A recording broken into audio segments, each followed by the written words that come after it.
සුබ දවසක් වේවා සියලුම දෙනාට. academic guide channel එකට මම අද ඔයගලකම සාදරයෙන් පිළිගන්නවා. අද මේ series එකේ 6 වෙනි clip එක. 6 වෙනි clip එක කරන් ඉස්සෙල්ලා පොඩි මේ නිවැරදි කිරීමක් කරන්න ඕනේ. මේකේ අර මතකද ඔයගලන්ට 1 2 3 තුන්වෙනි clip එකේ අපි ප්‍රථමක සංඛ්‍යා කතා කරවුවා. මේකේ ප්‍රථම සංඛ්‍යා කතා කරනකොට මම ගත්ත උදාහරණය තමයි 119. 119 මම බැලුවා वर्ग संख्या දෙකක් ගත්තා 121යි ඒකේ වර්ගමූලය ආවේ 11යි ඊට පස්සේ 10 ගත්තා මෙහෙම 100ක ඊට පස්සේ මම කිව්වා මේකේ මේ ලොකු සංඛ්‍යාව අරගෙන ඒකට ලොකු සංඛ්‍යාව අරගෙන ලොකු සංඛ්‍යාවට අඩු ප්‍රථම සංඛ්‍යා ටික තෝරගන්න කියලා. එතකොට එන්නේ 2 3 5 7 මේකේ අර ක්ලිප් එකේ මම 3 කියන එක දාලා තිබ්බේ නැහැ. ඒකේ ඉඳන් නමුත් 3 තියෙනවා. හරිද කියන්නේ? අපි දන්නවා ඒක 3 ප්‍රථම සංඛ්‍යාවක් කියලා කරගෙන යනකොට ඒක මේ අතපසු වීමකින් දාලා නැහැ. අපි සාමාන්‍යයෙන් දන්නවා අපි 3 ප්‍රථම සංඛ්‍යාවක් කියලා. හැබැයි මේ 119 3ෙන් බෙදෙන්නේ නැහැ. 3ෙන් බෙදපුවාම වෙන්නේ කීයද?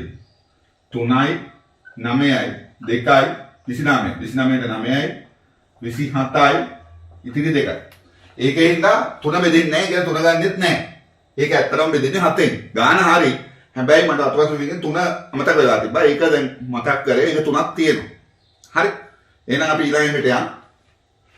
6 වෙනි ක්ලිප් එකේ ඊළඟ කොටස කතා කරන්න.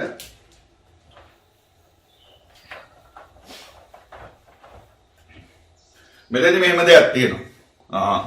ඔයගොල්ලන්ට මම පොඩි මේක මේ ක්‍රමයේ මට ආවේනික ක්‍රමයක් මම මේ ඉංග්‍රීසි අකුරු ගැන තියෙන ප්‍රශ්නේ ප්‍රශ්නාංග 21 සිට 25 දක්වා ඉංග්‍රීසි හොඩි ආශ්‍රයෙන් දී ඇත. එහි රටාව තේරුම් අරගෙන ඊළඟට පැමිණෙන අක්ෂරයේ හිස්තරේ ලියන්න කියනවා. මේකෙදි මතක තියාගන්න මට ආවේනික ක්‍රමයක් කියා දෙන්න. ඕගොල්ලෝ කම්පිටිටිව් එක්සෑම් එකකට යනවා නම් SLAS වෙන්න පුළුවන්, PS එකේ ඕපන් එක වෙන්න පුළුවන්, එහෙම නැත්නම් accountancy service එකක් වෙන්න පුළුවන්. Anyway, ඕනෑම කම්පිටිටිව් එක්සෑම් එකකට A level, O level පවා. ඕගොල්ලෝ එක්සෑම් එකකට යනවා නම් ජීවිතේ වෙනස් කරන එක්සෑම් එකකට මොකක් හරි එක්සෑම් එකකට රජයේ විභාගයකට යනවා නම් මම මෙන්න මේ කියන උපදේශ නම් අනිවාර්යයෙන් පිළිපදින්න. අඩුම ගානේ විභාග සෙන්ටර් එකට පැය භාගයකට කලින් යන්න. පැය භාගයකට කලින් යන්න කියන එකෙන් අදහස් කරන්නේ ඔයගොල්ලෝ කම්පිටිටිව් එක්සෑම් එකකට ඔයගොල්ලෝ ගිහිල්ලා වෙලා ගොඩක් එක්සෑම්ස් වලට ඉඳලා ඇති. ඔයගොල්ලෝ දකින්න ළමයි දාඩිය පිහ යම්දිය මොහොතේ දාඩිය පිහ ඉන්ඩෙක්ස් නම්බර්ස් හොයනවා. ඔයගොල්ලන්ගේ ඉස්කෝලේ උනත් ඔයගොල්ලෝගේ ගියේ ඉස්කෝලේ උනත් විභාගෙ තිබ්බේ. හරිද? හැබැයි අපි දන්නේ අපේ ඉන්ඩෙක්ස් නම්බර් එක කොහෙද තියෙන්නේ කියලා. එතකොට ඒක හොයාගන්න ඔයගොල්ලන්ට වෙලාවක් ඕන. ඊට පස්සේ වෙන්නේ මොකද්ද? ඔයගොල්ලෝ ගිහිල්ලා ඉඳගත්තා. විභාගෙට විනාඩි පැය භාගයකට කලින් අපි හිතමු ගියා. ගිහිල්ලා වෙලා ඉන්ඩෙක්ස් නම්බර් එක හොයලා ඩෙස්ක් එකේ එහෙම දරවඩ ගාලා හෙලවෙනවා නම් ඒක අයින් කරලා මේ විවාහ පරීක්ෂයට කියලා වෙන එකක් දාගෙන තමන්ගේ පරිසරයෙන් තමන් සකස් කරගත්තා. ඊට පස්සේ ගෙනිච්ච දෙයක් බලාගෙන ඉවර වෙලා මම කියන්නේ බොහොම සරල දෙයක්. අන්තිම විනාඩි 5 ගැන හිතන්න. ඒ කියන්නේ විභාගේ පටන් ගන්නේ 9ට නම් මම මේ කතා කරන්නේ 8:55 ගැන. 8:55 ගැන කතා කරන්නේ. හරි. අන්තිම විනාඩි 5 ගැන කල්පනා කරන්න. කොහොමද ළමයින්ගේ හැසිරීම රටාව? සමහර ඔකට දකින්නේ කොහොම සෙන්ට් එකක් මවා ගන්න. ඕගොල්ලෝ දකිනවා ළමයි එහෙම දුවනවා. ඇයි ඉන්ඩෙක්ස් නම්බර්ස් හොයාගෙන ඇඩ්මිෂන් එක උස්සගෙන දුවනවා තමන්ගේ අංකේ හොයාගන්න. ඊළඟ සමහර ළමයි මේසෙට තට්ටු කරන ටොක් ගන්න. සමහර ළමයි ඩෙන්ටිටි කාඩ් එක ආපහු කියවලා බලනවා. සමහර ළමයි වහලේ උළු ගණන් කරනවා. anyway තමන්ගේ ටෙන්ෂන් එක නැති කරගන්න ඔය කොහොම දේවල් කරනවා. ඕගොල්ලෝ ඊළඟ විභාගයට ගිහපුවම මම මතක් කරලා බලන්න ළමයින්ගේ හැසිරීම රටාව මොකද කියලා. ඔයගොල්ලෝ කරන්න ඕන දේ තමයි මේ ක්ලිප් එක බලන අය මතක තියාගන්න විභාගයට විනාඩි 5ක් විතර වගේ කලින් ඉල්ල ගන්න කටුවැඩ කොලයක් දුන්නොත් එහෙමයි නැත්නම් එහෙමයි විපාක්ෂකගේ මේ විභාග පරීක්ෂක කෙනෙකුට කතා කරලා අහන්න කටුවැඩ කොලයක් ගන්න පුළුවන්ද කියලා. සාමාන්‍ය විනාඩි 5ක කටුවැඩ කොල දෙනවා නම් සාමාන්‍ය අන්තිම විනාඩි 2-3 දෙනවා. ගත්ත ගමන්ම අනිත් කට්ටිය වගේ උඩ බලන්න ඉන්න එපා. ඔයගොල්ලෝ කරන්න ඕන දේ තමයි ඉංග්‍රීසි අකුරු හෝඩිය लिया गंड कोले कोमल लिया गंड A B C D E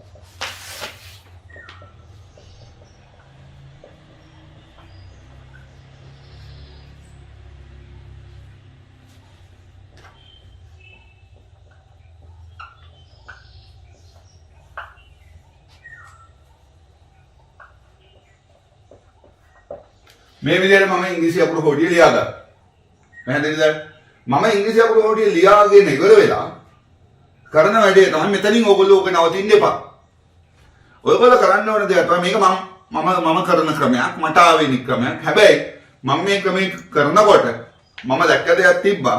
ශිෂ්‍යයන්ගේ මේ ප්‍රශ්නය හදන්න ගන්න කාලය අතිශය අඩු වෙනවා. හරි ලේසියෙන් ඉක්මනටම උත්තර ගන්න. සාමාන්‍යයෙන් හොයනවට වැඩිය. ඔයගොල්ලන්ට ටෙස්ට් එකක් විදියට මේ ප්‍රශ්න ටිකම මම මේ කියලා දෙන ක්‍රමයෙන් නැතුව ඇතුව කරලා බලන්න. එතකොට තේරෙයි ඔයගොල්ලන්ට කාලේ කොච්චර ඩිෆරන්ස් එකක් ඉනවද කියලා. කාලේ සමහරවිට විනාඩි 2ක් විතර ඔකට වෙන ප්‍රශ්න පහක් දෙනවා මෙතන. මේ පහ ඉවර වෙනකොට කාලේ විනාඩි 2ක් විතර ඔකට කියන්නේ. සාමාන්‍යයෙන් මේ විනාඩි 6ක් 7ක් යනවා නම් ප්‍රශ්න කොහොමද ඉංග්‍රීසි අකුරු ප්‍රශ්න ලේසි. ඕක අනිවාර්යයෙන්ම ඔයගොල්ලෝ කරනවා. සාමාන්‍යයෙන් යනවා නම් කාලය අපි හිතමු විනාඩි 7ක් ගියා කියලා. නමුත් මේක මේ තුල ඔකට විනාඩි 4ක් කරලා ඉවර කරගන්න පුළුවන්. මෙතන ඉතුරු වෙනවා විනාඩි කීයද? 7ක් මම සාමාන්‍යයෙන් යනවා. මේක මේ තුල 4ක් කරනවා. මේක මේ ඉතුරු වෙනවා විනාඩි 3ක්. මෙන්න මේ විනාඩි 3 තමයි ඔකට සහකාර ප්‍රාදේශීය ලේකම් කෙනෙක්ද නැත්නම් සංගත නිලධාරි කෙනෙක්ද කරන වෙලාව. මෙන්න මේ විනාඩි 3 තමයි ඕගොල්ලෝ ලිපිකරු ශ්‍රේණියේ රස්සාවක් කරනවද නැත්නම් ගාමන්ට් එකකට යනවද එහෙම නැත්නම් කොහේ හරි සාමාන්‍ය ප්‍රයිවට් සෙක්ටර් එකේ ගිහිල්ලා වැඩ කරනවද කියලා තීරණය කරන වෙලාව. කම්පිටිටිව් එක්සෑම් එක මොන යම් ක්‍රමයකින් එක විනාඩියක් ඕකටට ඉතුරු කරගන්න පුළුවන් නම් අන්නේ පුද්ගලයා තමයි ජයග්‍රහණය කරන්නේ. හරි? එහෙනම් මම බලමු ඊළඟට කරන්නේ මොකක්ද කියලා වෙනස් වෙයි. මම මේ වගේ වැඩක් කරන්නේ. කොහමද? මේ ඉංග්‍රීසි අකුරු වලට උඩින් දා ගන්නවා ඉලක්ක 1 2 3 4 5 6 7 8 9 10 11 12 13 14 15 16 17 18 19 20 21 22 23 24 25 26 කියලා මම ඉංග්‍රීසි අකුරු වලට උඩින් දාගත්තා ඉලක්ක. පැහැදිලිද? මතක තියාගන්න මෙන්න මේ දේ. ඉංග්‍රීසි අකුරු කිව්වත් ඉලක්කම් කිව්වත් වරූප අපි ඉංග්‍රීසි අකුරු ඇඳපුවාම අපි මේ විදිහට ඇඳොත් එහෙම මේ විදිහට ඇඳොත් අපි කියනවා මේකට y කියලා. එහෙම නැත්නම් මේ විදිහට මේක ඇඳොත් අපි කියනවා මොකද්ද? ලැම්ඩා කියනවා. අපේ භාෂාවෙන්. අපි දන්න දේ, අපි දන්න රූප. හැබැයි ජපන් එක්කෙනෙක්ගේ මේ විදිහට අහුවොත් මේගොල්ලන්ගේ කන්ජියක් තියෙනවා ඔකට. එතකොට ඒගොල්ලන්ගේ භාෂාවේ ඔක පාවිච්චි කරන වෙන අර්ථයකට. ඊවල එතකොට අපි මේ හැම දෙයක්ම රූප. හැම වෙලාවෙම මතක තියාගන්න එකට පිටිපස්සෙන් දෙක එනවා වගේම තමයි ඒ වලට පිටිපස්සෙන් හැම වෙලෙම එන්නේ B. මම බොහොම සරල දෙයක් කියන්නේ. මොකද්ද සරල දේ? මම කියන්නේ පොඩි දෙයක්.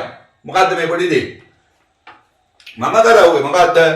අපි දැන් සංඛ්‍යා රටාව හොඳටම පුරුදු වෙලා ඉන්නේ. අපි කරවුවේ මේ නොදන්නා වැඩි සංඛ්‍යා රටාව වලට හෝරු නැති ඉංග්‍රීසි අකුරු ටික මම පරිවර්තනය කරනවා සංඛ්‍යා රටාව වලට පරිවර්තනය කරනවා. සංඛ්‍යා රටාව වලට පරිවර්තනය කරලා මම සංඛ්‍යා රටාව විසඳනවා. විසඳලා ඉවර වෙලා උත්තරේ ගන්න. උත්තරේ අරගෙන ඉවර වෙලා ආපහු පරිවර්තනය කර ගන්නවා. පටන් ගන්න තැනට ඒ කියන්නේ ඉංග්‍රීසි අකුර වලට පරිවර්තනය කරගන්න.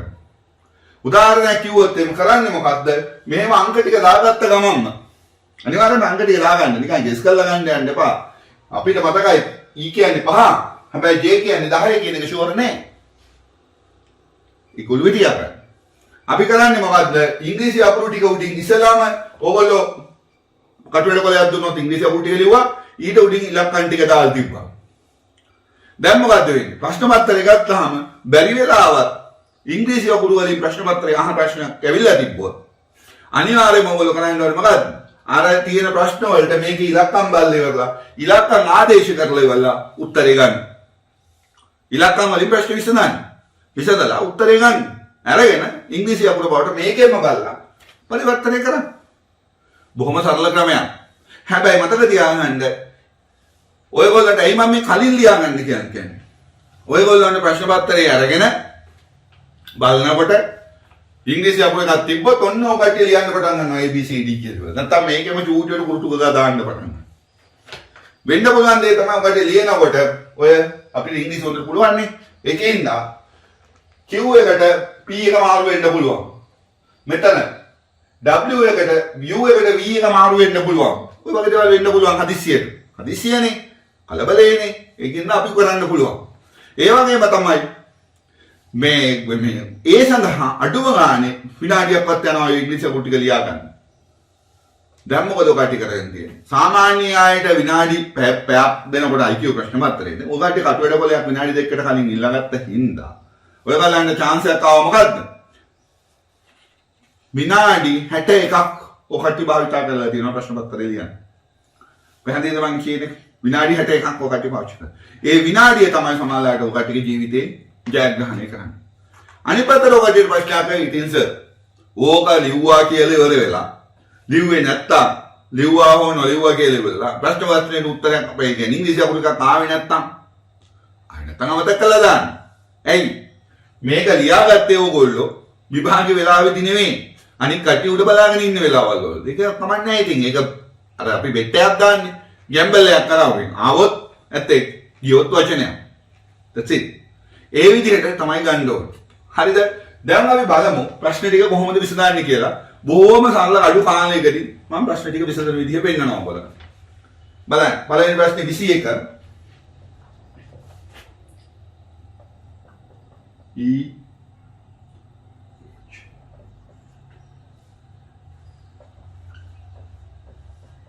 අවමතිබ්බ කියලා කියන්නේ ප්‍රශ්න තියෙන ඔය විදිහටයි.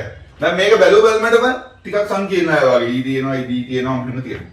මම කරන්නේ මොකද්ද මේකට අකුරු ඉලක්කම් ආදේශ කරනවා. කොහොමද එන්නේ? E කියන්නේ 5යි, H කියන්නේ 8යි, D කියන්නේ 4යි, G කියන්නේ 7යි, C කියන්නේ 3යි, F කියන්නේ 6යි. මේ බලන්න. කටා දෙක ඇවිල්ලා තියෙන විදිහ. ඍණ 1යි, ඍණ 1යි, ඍණ 1යි, ඍණ 1යි. එහෙමනම් මෙතනින් ආපහු ඍණ එකක් අඩු වෙනවා. ඒ කියන්නේ 2යි. 2යි කියන්නේ B. මෙතනින් බැලුවා 2 කියන්නේ B. මම මෙතන B දාගත්තා. උත්තරේ එන්නේ B. තේරුණාද නැද්ද? අනිත් එක තමයි දෙකක් තුනක් විසඳන්න යන්න එපා. හරි මේ රටාව B ආවනම් මේ පැත්තට F එකට වෙනවට එන්නේ E කියලා වෙලා දෙක දාන්න එපා. එකයි අහන්නේ අපෙන් ඊළඟ දේ අක්ෂරයේ හිස්තනේ ලියන්න කියලා කියන්නේ. හිස්තනේ අදාළ අකුරු විතරක් ලියන්න.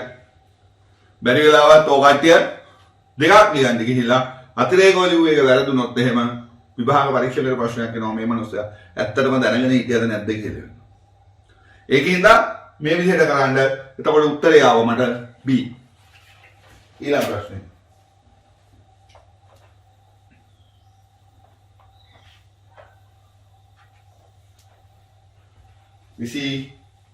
දෙවෙනි එක A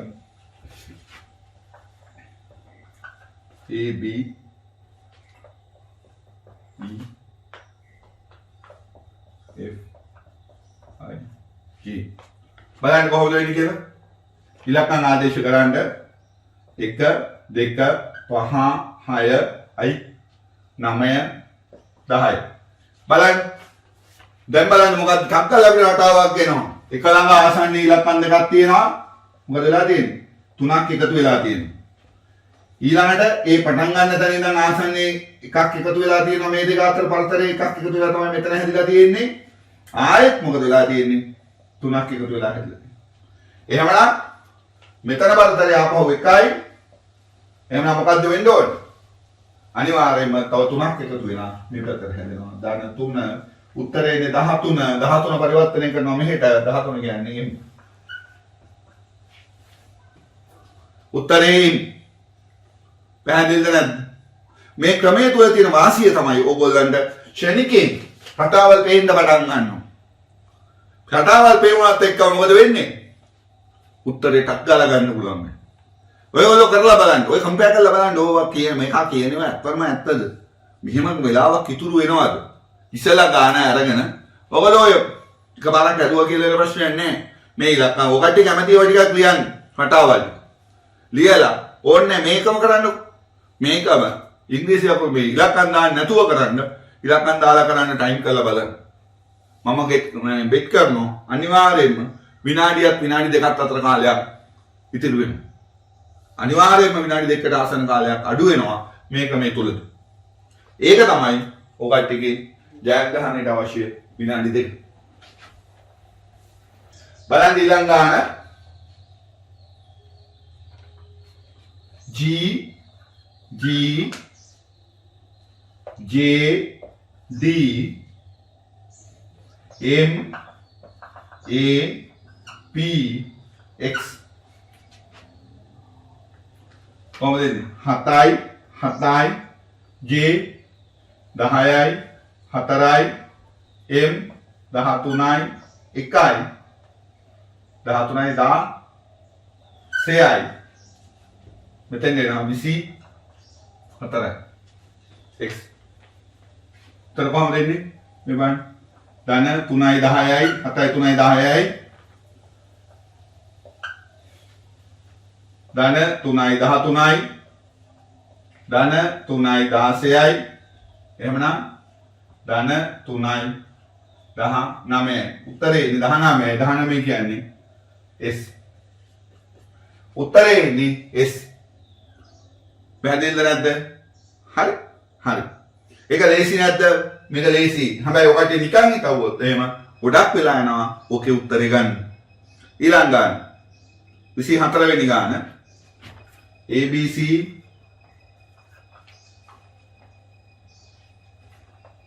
Z X Y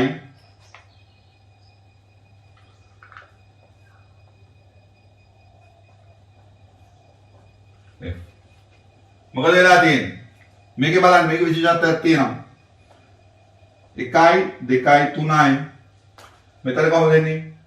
26 24 25 මේ දෙක මාරු වෙලා තියෙන්නේ. සාමාන්‍යයෙන් එන්න ඕනේ කොහොමද? ZYX එන්න ඕනේ. නමුත් මේකේ තියෙන්නේ ZXY. ගොඩක් අය හරි ලේසියට ලියනවා. දෙවෙනි එක ලියන්න එපා කියන්නේ මම ඒකයි අවශ්‍ය ප්‍රමාණය විතරක් කරලා ඊළඟට යන්න. ඊළඟ 4 5 6 දැන් මොකද වෙලා තියෙන්නේ? මේකේ වැඩි වෙලා තියෙන්නේ. වැඩි වෙලානේ තියෙන්නේ මේ පැත්තට.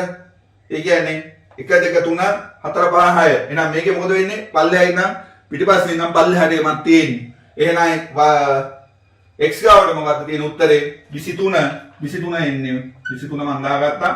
24යි 25යි 26යි 25යි 24 තියෙනවා. එහෙනම් 23 දාගත්තා. උත්තරේ එන්නේ W. උත්තරේ එන්නේ W. පැහැදිලිද නැද්ද? හරි. ඊළඟ H බලන්න 25 වෙනි ගාන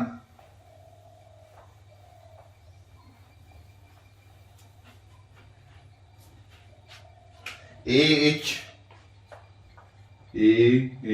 O V C G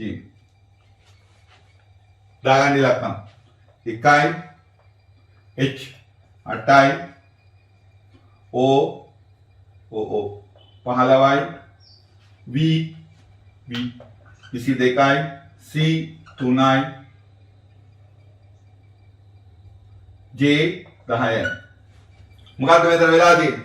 මෙතන වෙලා තියෙන්නේ හැම වෙලාවෙම මේකෙදි 7 ගාන එකතු වෙලා තියෙනවා. මේ බලන්න.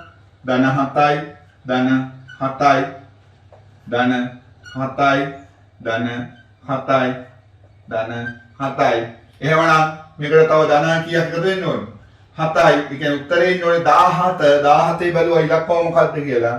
17 කියන්නේ Q. උත්තරේ නම මට Q. පැහැදිලිද නැද්ද? ඒ කියන්නේ මෙතෙන්දි වෙන්නේ මේ වගේ ගාන නිකන් බැලුවොත් එහෙම මොකක්ද වෙන හරි සංකීර්ණයි. සෑහෙන වෙලාවක් යනවා හිතන්න මේක මේ වෙන්නේ කොහොමද? හැබැයි ඉලක්කම් වල ආදේශ කරපු ගමන් ඔකටියට සංකීර්ණ ශ්‍රේණියක් පේන්න පටන් ගන්නවා. ඉස්සලා ශ්‍රේණිය විසඳා ගන්න. විසඳා ගන්න උත්තරෙත් ගන්න. උත්තරේ අරගෙන ඉවර වෙලා ඉංග්‍රීසි අකුරට ආපහු පරිවර්තනය කරා. මං හිතන්නේ මේ ක්‍රමය කවුරුත් කියලා දීලා නැතුව ඇති. හැබැයි මේ ක්‍රමය අතිශය දේසි. මම බොහොම සරලව කිව්වොත් ඒ මාපහු ගිහිල්ලා මේ ක්‍රමයේදී කරන්නේ ඕගොල්ලෝ නොදන්නා අක්ෂර මේ රූප රටාවක් වෙන ඉංග්‍රීසි අකුරු දන්නා රූප සංඛ්‍යා ශ්‍රේණි වලට දන්නා රූප රටාවක් වෙන ඉලක්කම් වල පරිවර්තනය කර ගැනීමක් කරලා ප්‍රශ්නේ විසඳලා ඉවර වෙලා ආපහු නොදන්නා රූප රටාවටම ගමන් කරනවා. මේ ක්ලිප් එක මම මෙතනින් අවසන් කරනවා. ඔයගොල්ලන්ට මේ සීරීස් එක හොඳ නම් subscribe කරන්න, share කරන්න, like කරන්න. ඒ වගේම තමයි ඔයගොල්ලන්ගේ යාළුවන්ට කියන්න මේ සීරීස් එක දිගටම යනවා මේ විදිහටම. අනිවාර්යයෙන්ම ඔයගොල්ලෝ Facebook එකට link එකකින් ගිහිල්ලා Tut එක download කරගන්න. Tut එක තමයි දිගටම කරගෙන යන්නේ. ඊට පස්සේ මේ Tut එක විතරම තව එකක් කරමු. නමුත් මේක දිගටම යනවා මේ සීරීස් එක download කරගන්න. මතක තියාගන්න competitive exam කියන්නේ ජීවිතය වෙනස් කරන. ඔබ සැමට සුබ දවසක්.